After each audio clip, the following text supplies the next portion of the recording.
बर्तमान बड़ जय खबर जगन्नाथ। बर्तमान पीयूष आउ चढ़ी मंच पारे में ना बसिଥିବା स्टेज मो बर्तमान बाबू भुवनेश्वर कोर्ट मो देले मालिक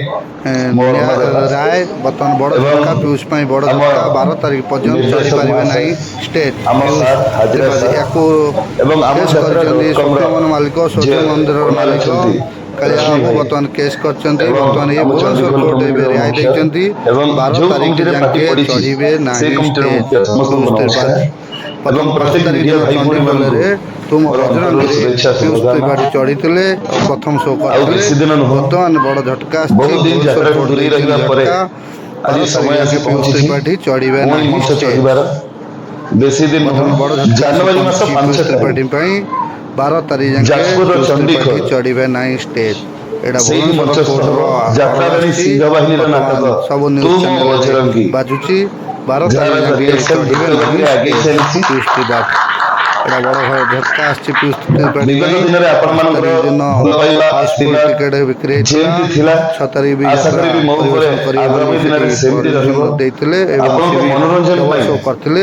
ଯଥା झटका ସମ୍ଭବ लगला 12 तारीख ଭଲ जाके ଚେଷ୍ଟା କରି चढ़े ना पीयूष ଆମେ ନେଇ त्रिपाठी ଆସିବୁ ଆପଣଙ୍କ स्टेज ପାଇଁ ତୁ बर्तमान ମୋ भुवनेश्वर ବଜରଙ୍ଗୀ कोर्ट देते ଏବଂ ସେ झटका ନାଟକଟି କେମିତି बड़ झटका पड़ी ସୁରୁଖୁରୁରେ बर्तमान ଦର୍ଶକଙ୍କ पीयूष ପାଖରେ त्रिपाठी ପହଞ୍ଚି कौन ପାରିବ कहते पीयूष त्रिपाठी ताकि ସେଥିପାଇଁ शुणु ମାଲିକ ମଧ୍ୟ ତାଙ୍କ ଚେଷ୍ଟା ଜାରି ରଖିଛନ୍ତି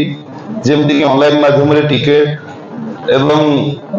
ଦର୍ଶକଙ୍କ ସୁବିଧା ପାଇଁ ଅନେକ ଚେଷ୍ଟା କରିଛନ୍ତି ଆଶା କରିବି ତାଙ୍କର ଦର୍ଶକଙ୍କ ପ୍ରତି ଭଲ ପାଇବା ଏମିତି ରହିବ ଏବଂ ଆପଣଙ୍କର ନାଟକ ପ୍ରତି ଭଲ ପାଇବା ଏମିତି ରହିବ ବେଶୀ କିଛି କହିବା ସୁନ୍ଦର ପ୍ରଶ୍ନ ପଚାରିଲେ ଯେ ବର୍ଷ ଆରମ୍ଭ ହୁଏ ରଜରେ କିନ୍ତୁ ମୁଁ କାହିଁକି ଚଢିଲି ଜାନୁଆରୀ ମାସରେ ବର୍ଷ ଆରମ୍ଭ ହୁଏ ରଜରେ କିନ୍ତୁ ଏ ବିବାଦରେ ମତେ ଫସେଇ ଦିଆଯାଇଥିଲା ଜାନୁଆରୀ ମାସରେ ଯେତେବେଳେ କି କୁହାଯାଇଥିଲା ଯେ ପିୟୁଷ ଏହା କଲେ ସେୟା କଲେ କିନ୍ତୁ ସେଇଟା ଯାତ୍ରାର ସମୟ ନଥିଲା ତେଣୁ ଆମେ ବି ଜାଣିବା ଦରକାର ଯାତ୍ରାର ଉଚିତ ସମୟ ହେଉଛି ରଜ ତେଣୁ ଯେହେତୁ ଘରେ ଥିଲି ସେଥିପାଇଁ 6 ମାସ ବିତିଗଲା ଏଥର କାମ କରିବା ଗୋଟିଏ କଥା ହେଉଛି ବର୍ତ୍ତମାନ ସମୟ ଅନ୍ତତଃ ଦୀର୍ଘ ଦିନ ଧରି ଦୂରେଇ ରହିଯିବା ପରେ ଆମେ କାମ କରିବା